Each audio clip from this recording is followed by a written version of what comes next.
Assalamualaikum warahmatullahi wabarakatuh. Salam guru penggerak. Saya Tetang Zailani, calon guru penggerak Angkatan 9 Kabupaten Tasikmalaya. Saat ini saya akan melakukan percakapan pra-observasi, di mana merupakan salah satu dari 3 langkah kegiatan supervisi akademik, di mana saya akan melaksanakan supervisi terhadap Bapak Zainal Arifin ST, guru mata pelajaran produktif di TBSM SMK Negeri Cikalong. Selamat sore Pak Zainal. Selamat sore Pak Tatang. Apa kabarnya Pak? Baik. Alhamdulillah. Bapak, pada saat ini kita akan melaksanakan percakapan pra-observasi, di mana tujuan dari supervisi akademik sendiri adalah untuk mengetahui dan mengevaluasi proses pembelajaran yang Bapak nanti akan laksanakan. Sementara itu, tujuan dari perbincangan kita pada saat ini yaitu percakapan pra-observasi adalah untuk lebih matangkan Bapak, persiapan awal Bapak sebelum nanti Bapak saya amati di kelas dalam kegiatan pembelajaran. Begitu Pak. Dalam kegiatan ini ada beberapa hal Pak yang saya tanyakan kepada Bapak. Yang pertama langsung saja, tujuan pembelajaran yang akan Bapak laksanakan nanti itu apa? Jadi begini, tujuan pembelajaran saya bertujuan peserta didik bisa menjelaskan dari penjelasan komponen-komponen atau cara kerja di sistem pengabdian CDI.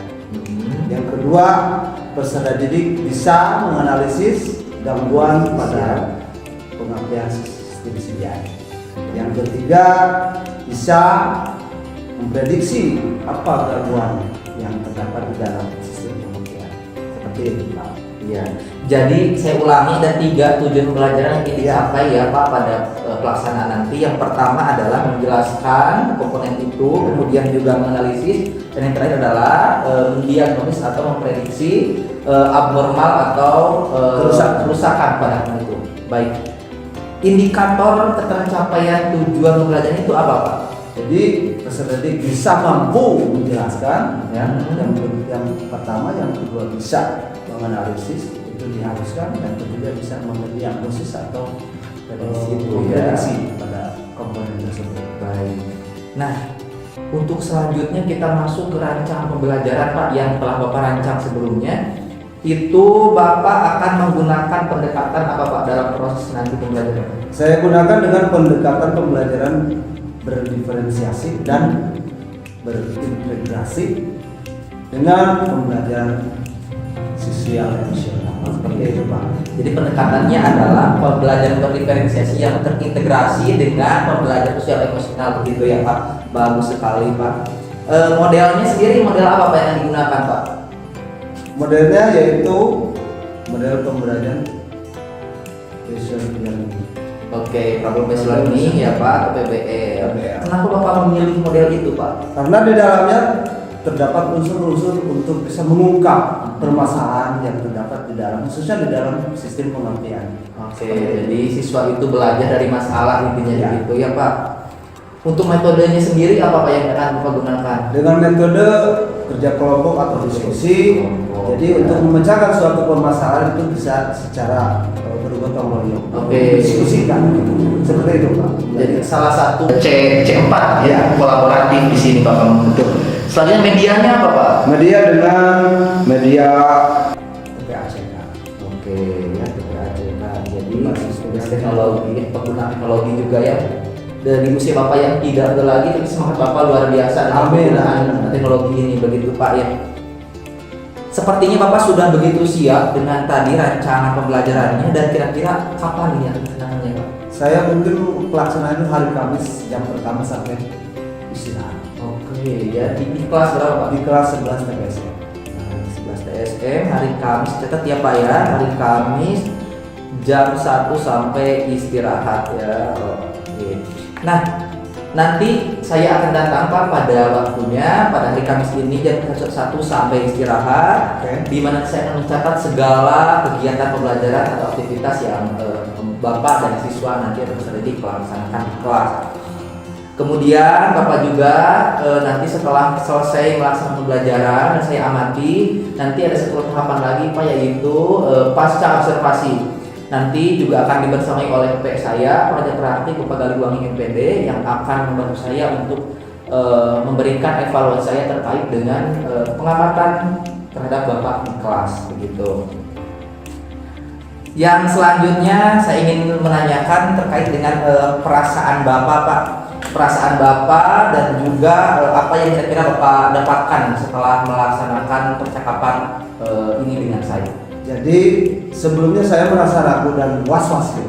Tapi setelah Kenapa ragu, Pak? karena baru kali ini bisa disupervisi untuk pembelajaran di kelas gitu. Ya. Untuk penyampaian pembelajaran di kelas terhadap siswa. Jadi tapi pada akhirnya mungkin saya setelah ada konfirmasi atau wawancara dengan Pak Tatan sebagai guru penggerak, saya merasa pede seperti itu. Dan siap apa aja yang saya lakukan semestinya seperti itu. Saya menjadi semakin siap dan melaksanakan pembelajaran setelah mendapatkan pencerahan dari Pak Tatan. Oke, alhamdulillah Pak, jadi saya berdampak sedikit ya. Betul sekali, awalnya memang supervisi itu persepsi Bapak tadi menakutkan atau ragu, was-was. Sebetulnya tidak demikian Pak, karena kata supervisi akademik adalah untuk mengevaluasi proses pembelajaran, bukan untuk menjadikan Dan membangun mungkin. Iya, betul. Kekurangan seperti itu. Iya, betul sekali. Nah, terima kasih Bapak waktunya, waktu Bapak yang telah Bapak sediakan untuk percakapan pada saat ini, percakapan praobservasi ini. Nanti sampai jumpa pada waktu pelaksanaan observasi di kelas. Ya. Terima kasih Pak Zainal. Sama-sama Pak Tatan. Iya. Baik, demikianlah percakapan praobservasi saya dengan Bapak Zainal Arifin ST selaku guru mata pelajaran produktif di TBSM SMK Negeri Cikalong. Sampai jumpa pada video selanjutnya terkait dengan video pengamatan saya terhadap Pak Zainal di kelas pada Kamis nanti. Assalamualaikum warahmatullahi wabarakatuh. Waalaikumsalam.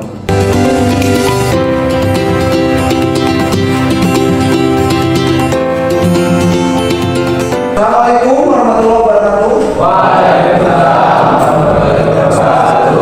Bagaimana anak-anak kabarnya hari ini? Baik. Terima kasih.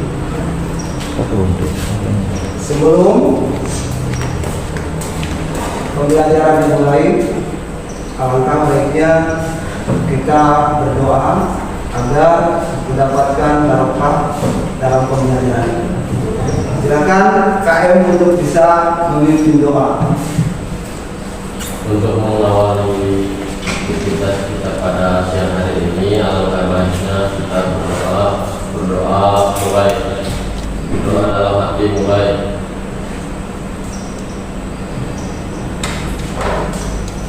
Berdoa selesai.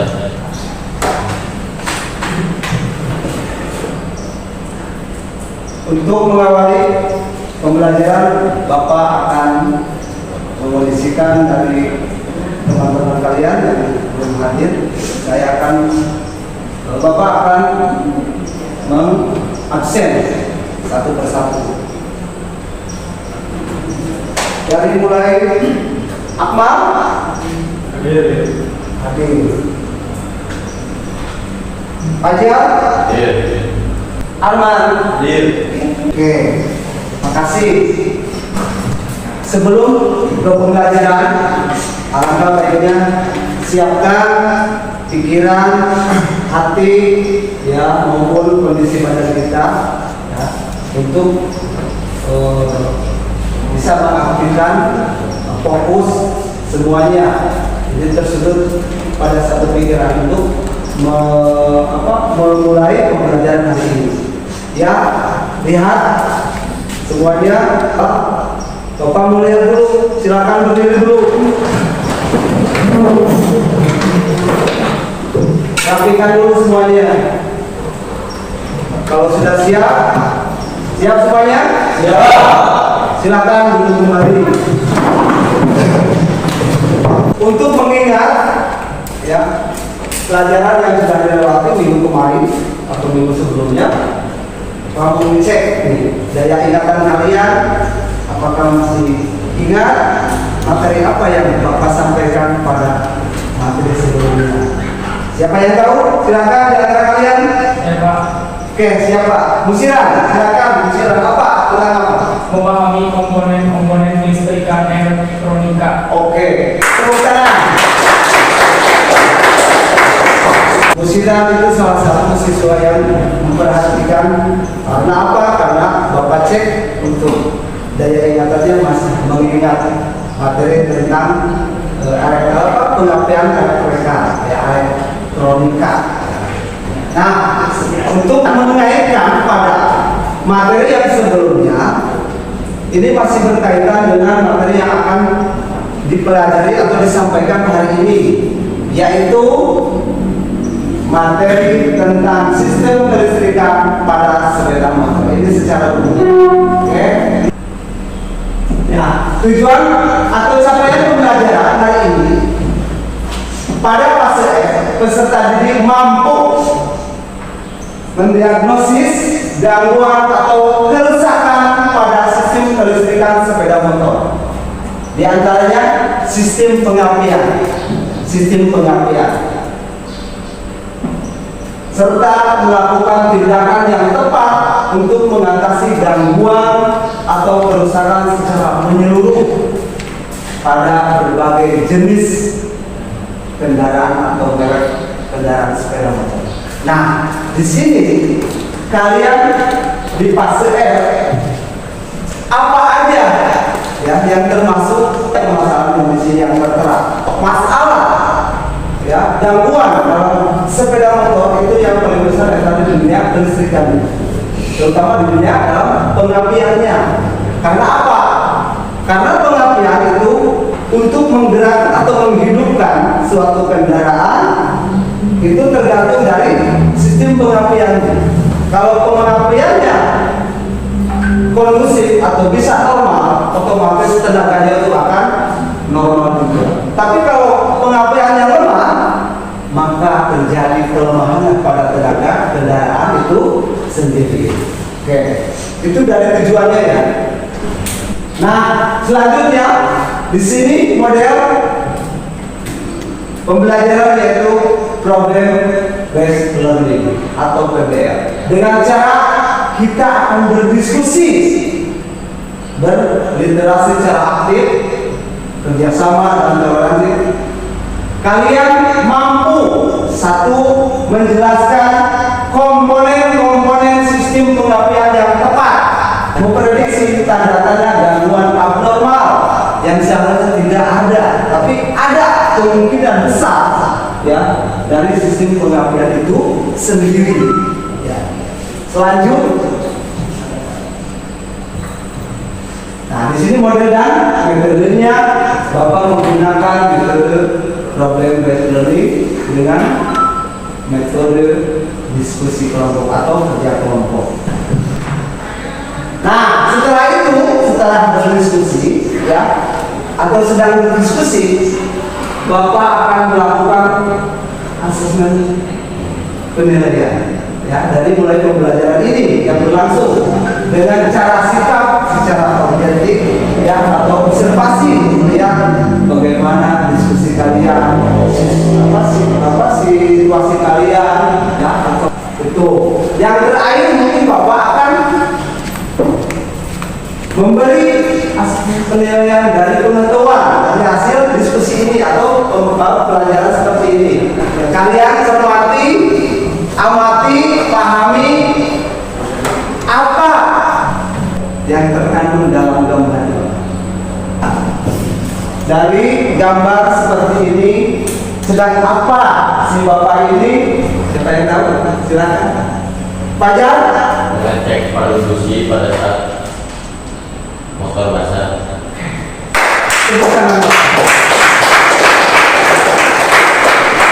Sedang melakukan pengecekan pada padu businya ya, ternyata kendaraan ini sedang ada masalah, dalam kurung mogok ya. Ada yang lain? Silakan. Iqmal, sedang apa dia? Sedang mengecek busi ya? Oke. Nah, disinilah pembelajaran yang kita akan ungkap yang sebenarnya. Dalam komponen-komponen sistem pengapian elektronik, ya, kalian bisa menebak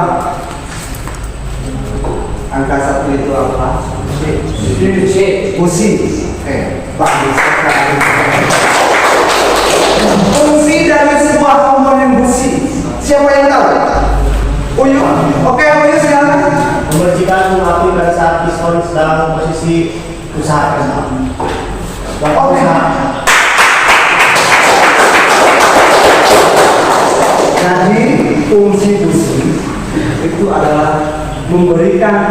membersihkan bunga api di saat waktu TM titik mati atas. Nah, berarti dia di ruang kompresinya. Pada dasarnya sebelum itu dia ada pengisapan dari udara dan bahan bakar sehingga dikompresikan ya. Nah, setelah mau titik mati atas ada sebuah percikan dari melalui busi yaitu untuk membakar dari hasil kompresi itu. Jadi membuatlah satu tenaga atau dalam kurung motor itu atau sepeda motor itu bisa menyala. Nah, seperti itu. Oke. Nomor 2. Siapa yang? Kuil. Nah, kuil. Bagus sekali. Kuil. Fungsinya buat apa kuil? Bersihkan CDI. Oke. Kata Fajar. Apa aja barusan? Mengantarkan listrik dari CDI busi.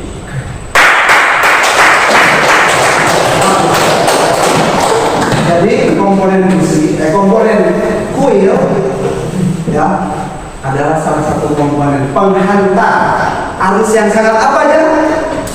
Yang sangat besar. Karena apa? Karena untuk membakar ruang kompresi itu memerlukan arus tinggi yang sangat besar. Kalian bisa tahu mungkin ya pada komponen-komponen ini dan bisa menjelaskan fungsi dari sebuah komponen ini. Lanjut ke, nah, langkah-langkah untuk mendiagnosis abnormal mungkin Bapak akan memberikan ini ya, atau di atas nanti untuk bisa mendiskusikan apa yang terbuat permasalahan ini.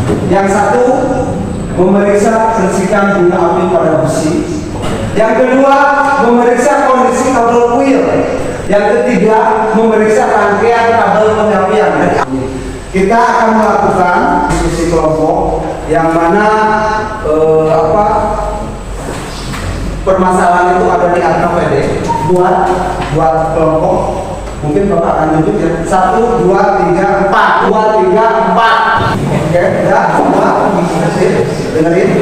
Bapak akan membagikan ya sementara AKPD yaitu tugas untuk kalian kerja kelompok.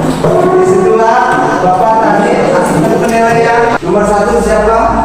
Ini waktu untuk mendiskusikan LKPD ini atau diskusi ini Bapak akan mengasih kalian waktu sekitar 20 menit 20 menit silahkan.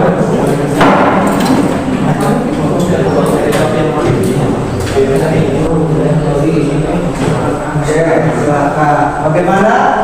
Arman bagaimana? Ya, gimana?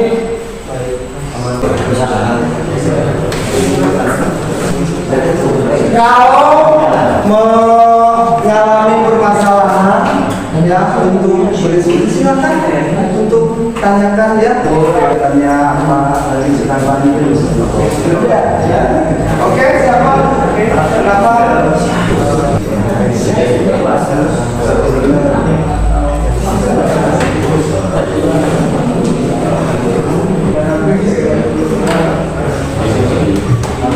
Waktunya sudah ya, belum ke presentasi untuk satu orang per kelompok ya. Silakan kalian kembali kepada awal pembelajaran ya, dari posisi awal kalian. Silakan dengan rapi dan tidak silakan presentasikan dari hasil diskusi ya. Oke, silakan kelompok 1 kita dengerin ya. Kelompok 1 anggota Fajar Siran Dede Agel kemukakan langkah-langkah atau cara untuk mendiagnosis kerusakan pada sistem pengapian sepeda motor. 1. Harus mengecek kabel kuil menggunakan ampermeter. 2. Mengecek padu busi, biasanya terjadi karat atau endapan air di dalam padu karena air dapat konduktor. 3. Mengecek busi, biasanya terjadi karat atau mengerak sehingga jalur percikan api tidak normal atau tidak sejajar. 4. Mengecek CDI, biasanya mengalami karat atau kotor pada soket CDI atau biasanya terjadi CDI mati. Mengecek kabel, biasanya putus atau mengalami kebocoran akibat gesekan atau ulah tikus. 1. Oke, barangkali ada masukan buat bentar dulu ya. Dari kelompok 1 ini sudah membuat hasil diskusinya seperti ini. Jelas tidak? Jelas. Jadi ada berapa permasalahan? 5. Terus masalahnya sudah diungkap nggak? Atau penanganannya? Belum. Nah ini ya. Berarti kita mengecek itu penanganannya harus bagaimana? Ya, penanganannya maksudnya harus bagaimana? Seperti itu. Berarti nggak apa-apa ini juga, ya nggak apa-apa. Tapi yang lainnya, kalau kita pengecekan sudah dimuat, berarti penanganannya seperti apa? Berarti itu sudah dianalisis pada permasalahan. Oke, ya tepuk tangan buat kelompok. Kelompok 3, silakan ke depan. Siapa kelompok 3? Uyuk, silakan. Assalamualaikum warahmatullahi wabarakatuh. Waalaikumsalam warahmatullahi wabarakatuh. Izin pimpinan Siap. Pimpinan di sini untuk mempresentasikan hasil diskusi kelompok 3. Untuk mengumpulkan tanda-tanda kerusakan pada komponen dan pengapian. Yang pertama, komponen busi. Kerusakan yang terjadi biasanya pada busi adalah sering bergerak pada bagian kepala busi yang disebabkan akibat endapan kebakaran. Penanganannya mungkin diganti, Pak. Oh, seperti itu. Yang kedua ialah koil. Kerusakan pada koil terjadi seperti bocor, putus, penanganannya disambut, kalau nggak disambut diganti. Yang ketiga, CDI. Kerusakannya bisa terjadi akibat soket longgar sehingga pengapian tidak tersentuh sempurna maka terjadi korsleting. Bisa diganti dengan cara ganti soket atau CDI. Yang keempat, pulser. Kerusakan pada pulser ialah kabelnya terputus, bisa tikus seperti itu. Solusinya ganti pulser. Yang kelima, spool. Kerusakan yang sering terjadi pada spool ialah kabel terputus akibat overheating kepanasan. Yang keenam, kunci kontak. Kerusakan pada kunci kontak biasanya kabel terputus atau kontak door sehingga tidak mengalirkan arus. Oke? Hingga pada kesempatan akurat sekali ya Bapak sekalian. Izin bertanya. Oke, silakan. Seandainya di jalan ketika busi mati atau jalurnya tidak sejajar, langkah kita harus apa? Baik, izin menjawab ya. Yang pertama, kalau kita bawa alat dibuka, dibongkar. Kalau tidak, bisa menghubungi teman terdekat atau ke bengkel saja.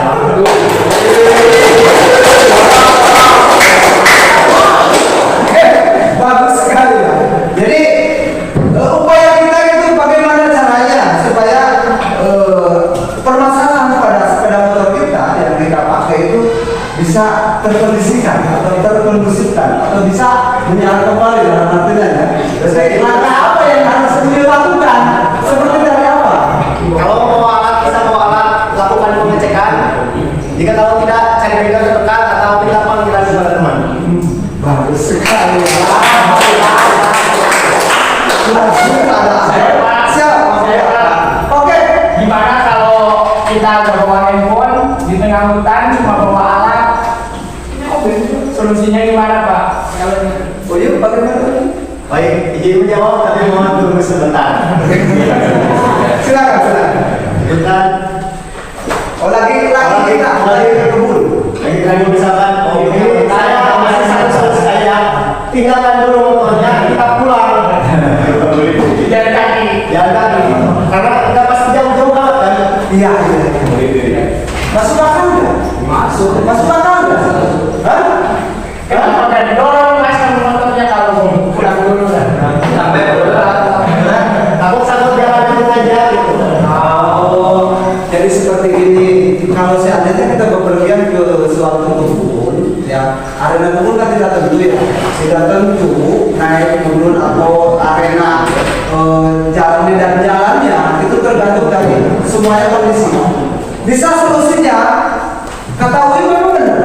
Ya, tinggal dulu sebentar, mungkin setelah sudah ngecek ya, apa permasalahan yang terdapat dalam motor tersebut. Berarti dia pulang dulu mengambil komponen yang bisa tadi sudah dicek apa yang sebenarnya. Itu yang pertama. Yang kedua tadi apa ini? Cukup satu saja kalau sudah ini. Oh, cukup satu saja. Bagus sekali ya. Oke, bagus. Oke, ya terima kasih Uyu sudah memaparkan tentang kerusakan komponen-komponen pada sistem pengabdian. Saya ucapkan terima kasih. Wassalamualaikum warahmatullahi wabarakatuh. Oke, alhamdulillah kita semuanya bisa mencari solusi atau menggali apa yang terjadi dalam LKPD yang tadi ya. Di dalam pembelajaran hari ini berarti kita mengamati, mencermati atau menggali permasalahan dan kita ungkap dan kita mencari solusinya. Bagaimana langkah-langkah untuk mendapatkan solusi terbaik atau menganalisis permasalahan tersebut. Ya, sebelum ditutup, Bapak akan memberikan evaluasi mengenai pembelajaran hari ini yang berhubungan dengan sistem pengabdian sepeda motor. Oke, nanti Bapak akan ceritakan ya. Tinggal kalian jawab, ya. Tinggal kalian jawab untuk bisa nggak banyak, cuma 2 soal essay aja ya. Bapak kasih 10 menit untuk bisa menyelesaikan penilaian dari hasil pembelajaran hari ini ya. Oke, dengerin. Nomor 1.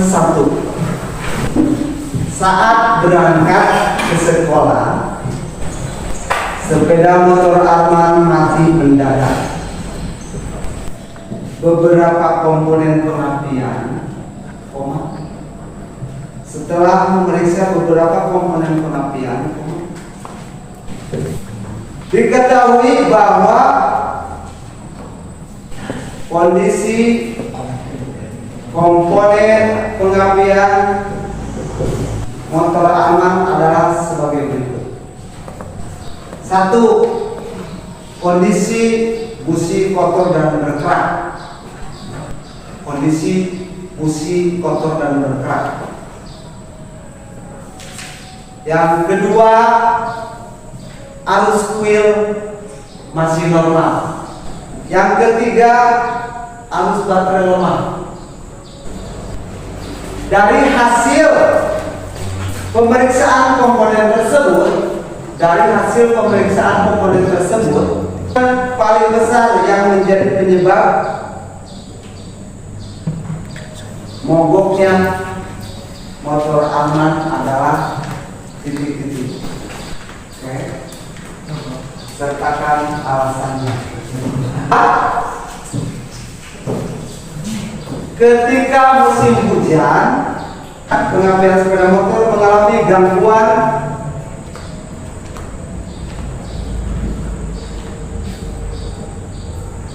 dibandingkan di musim kemarau. Hal tersebut disebabkan karena titik-titik. Ya, silakan.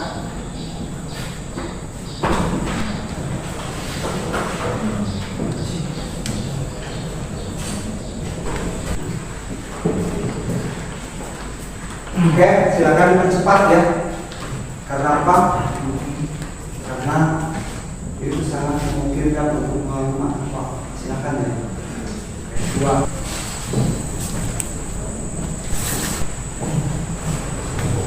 Sudah selesai? Sudah? Silakan. Sudah. Hubungan sama apa yang tadi ya?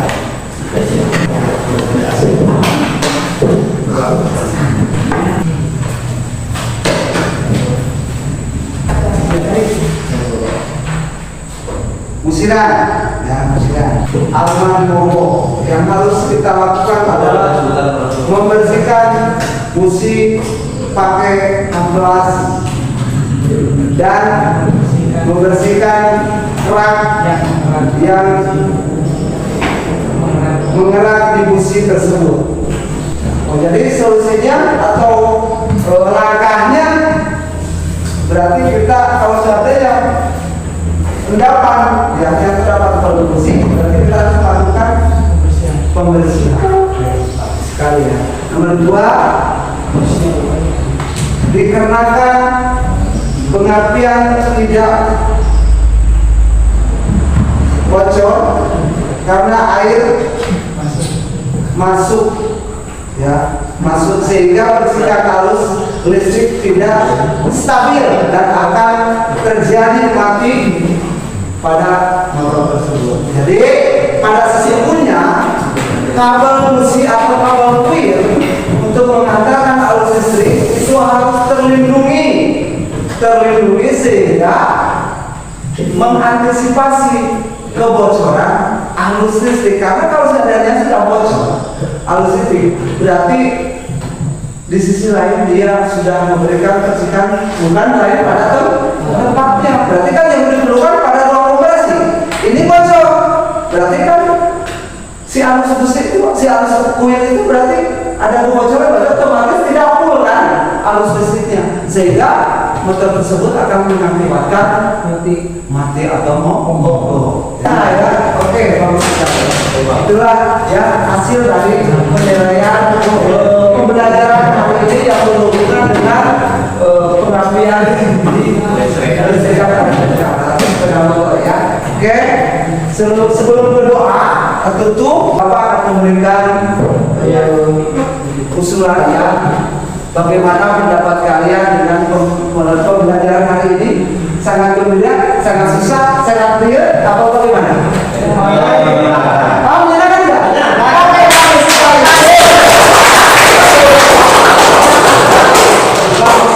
Berarti kita harus menyenangkan ya, jangan dibikin pusing, dibikin efek. Oke, seperti itu. Alasannya apa? Alasannya seperti apa? Menyenangkan. Alasannya apa? Ungkap, yuk ungkap. Oke, bagus sekali ya dari Uliu. Jadi selain menyenangkan, tapi menambah wawasan atau daya tangkap untuk bisa kita berpikir. Oke, selanjutnya untuk pembelajaran yang berikutnya yang minggu yang akan datang ya, berarti kita harus melakukan atau harus tahu pembelajaran apa yang Bapak akan berikan, yaitu tentang penyampaian yang CDI DC ya. Berarti elektronik juga kan ya, elektronik juga ya.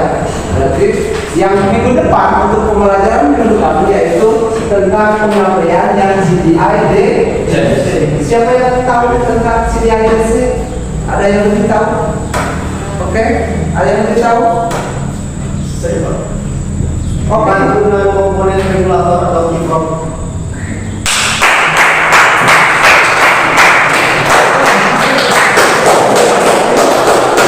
Jadi pada intinya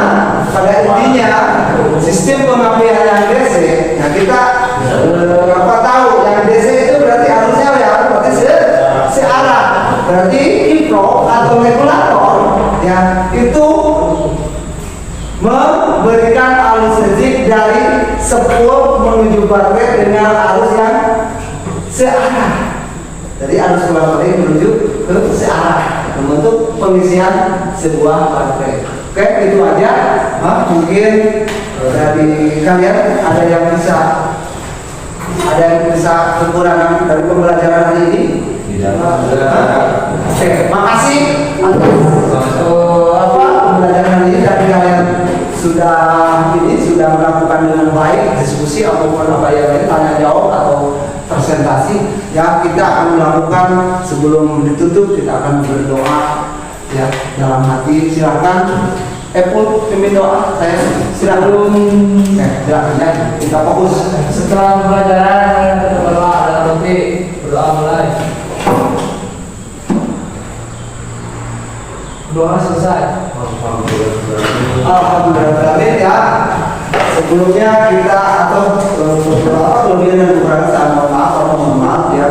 Berikut ini ya mungkin pelajaran penanganan yang sudah disampaikan. Mudah-mudahan kita bertemu lagi dengan media yang berbeda.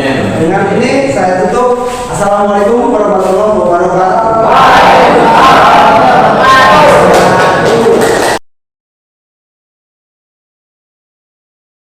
Assalamualaikum warahmatullahi wabarakatuh. Salam guru penggerak.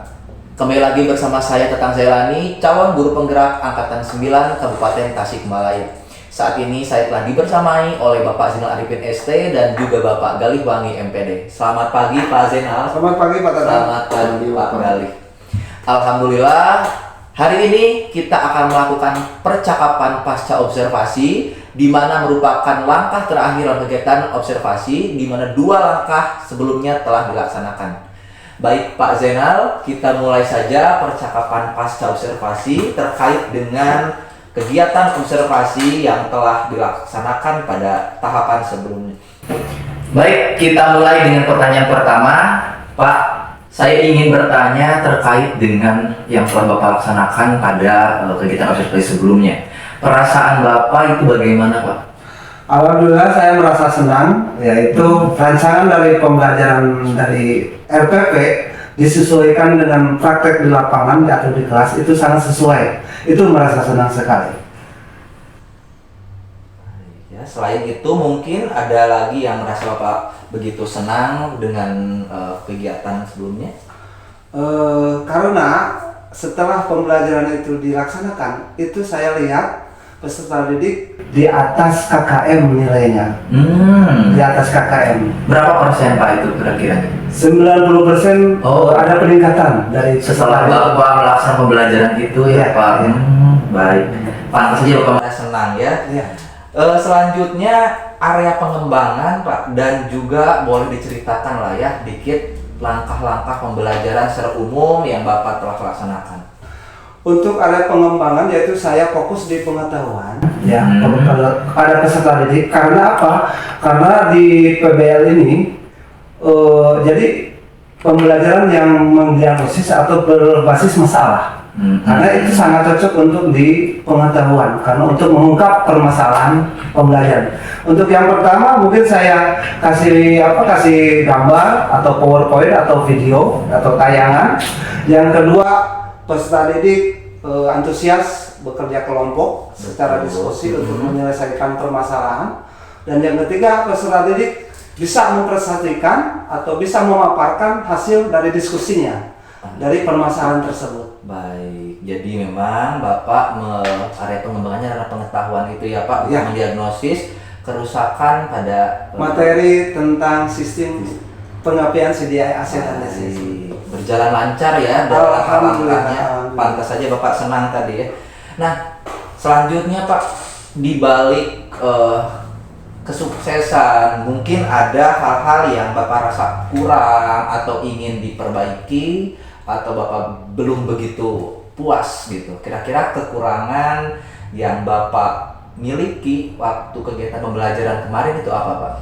Saya rasakan mungkin dari segi waktu Pak.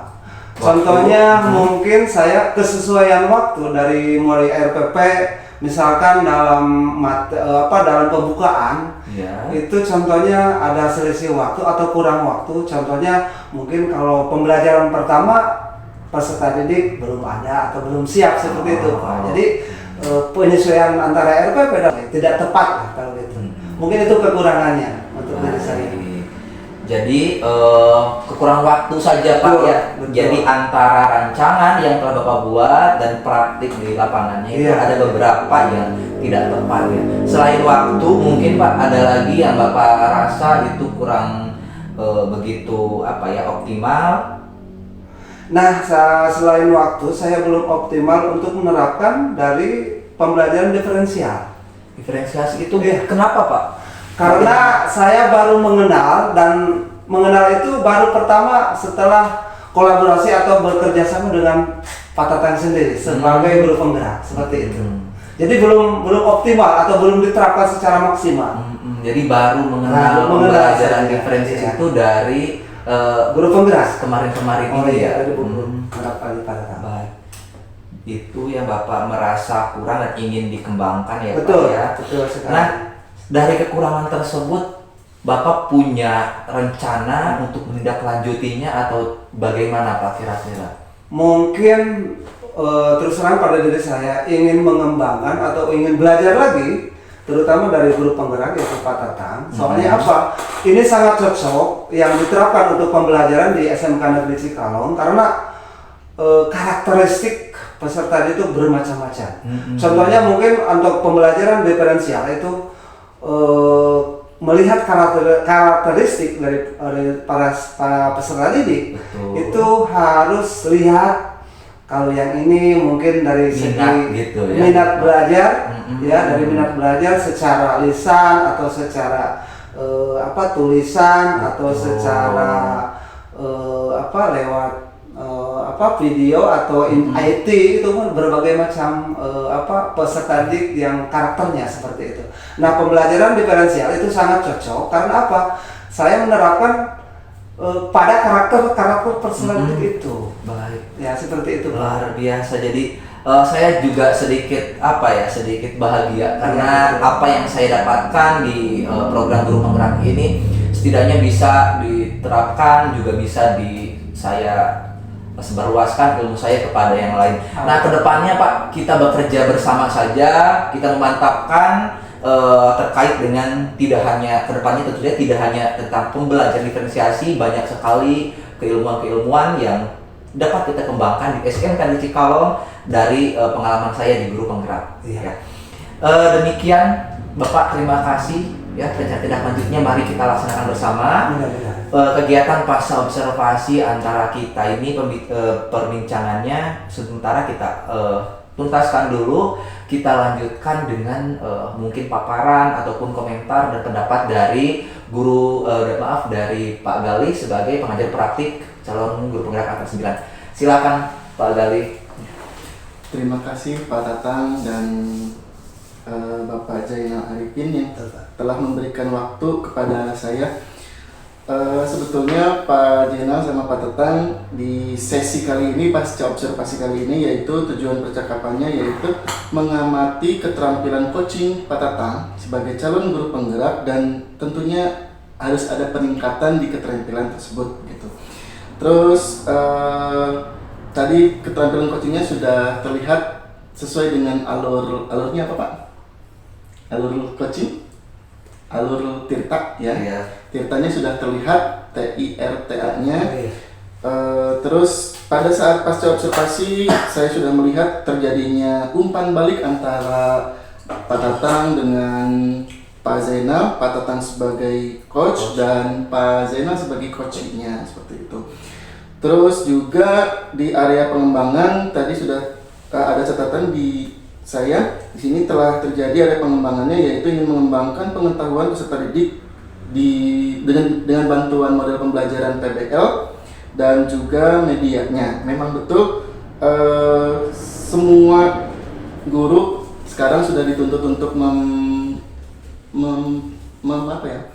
mengaplikasikan diferensiasi. Mungkin sebagian ada yang inovasi terbaru ya. Betul. Di sekarang dengan menerapkan pembelajaran diferensiasi, dan itu pun saya yang sebagai pengajar praktik juga masih belajar. Ganti materi, ganti bab, tentunya medianya juga beda-beda lagi begitu. Nah, itu juga kita juga sangat perlu persiapan, sarananya juga kita harus melihat di sekolah ada atau tidak seperti itu untuk memfasilitasi, terutama di modul 2 ini yaitu modul yang memfasilitasi kebutuhan murid, kebutuhan anak, betul. Nah, tadi sudah terlihat juga rencana rencana aksinya, dan alhamdulillah Pak Tatang sudah sedikitnya mendiseminasikan program pembelajaran berdiferensiasi kepada Pak Zainal, dan besar harapan saya juga bisa disebarluaskan kepada rekan sejawat di SMK Negeri Cikalong ini, terutama pembelajaran yang berbasis memfasilitasi kebutuhan murid begitu. saya rasa itu pun juga sudah ada di PMM Bapak. Nah, Betul. observasi ini juga salah satu yang kita sedang sedang kita lakukan di bulan-bulan ini. Kemarin di Februari kita upload dulu RPP-nya, terus di bulan ini sampai nanti sebelum Juni kalau bisa kita juga mulai observasi. Nah, ini juga sebetulnya sudah terjadi proses observasi gitu. Cuman kalau observernya nanti harusnya dengan Bapak Kepala Sekolah. Oh iya. Begitu mungkin bersarapan juga saya kedepannya bertambah lagi calon guru penggerak di SMK Negeri Cikalong. Dan walaupun Bapak usianya sudah di atas 50, sekarang sudah ada aturan terbaru. Kalau Pak Tatang baca aturan terbarunya, CGP itu tidak dibatasi usia 50 tahun. Kalau sanggup mampu melaksanakan tugas-tugas di calon guru penggerak, bisa daftar program guru penggerak angkatan selanjutnya, seperti itu. Makasih atas peluangnya. Ya Pak. Gitu saja mungkin pendapat dari saya kembalikan lagi kepada Pak Tatang untuk menutup. Terima kasih Pak Gali telah menyampaikan hal-hal catatan-catatan terkait dengan kegiatan sesi pasca observasi ini yang tentu saja akan saya tingkatkan lagi demi peningkatan profesionalisme saya sebagai guru. Untuk selanjutnya saya tutup kegiatan pasca observasi ini. Terima kasih kepada semuanya. Terima kasih Pak Zainal Arifin, terima kasih Pak Gali. Mudah-mudahan pada kegiatan kita selanjutnya kita bisa menyelesaikan dan kita juga bisa meningkatkan kemampuan kita bersama. Assalamualaikum warahmatullahi wabarakatuh. Waalaikumsalam. Terima kasih.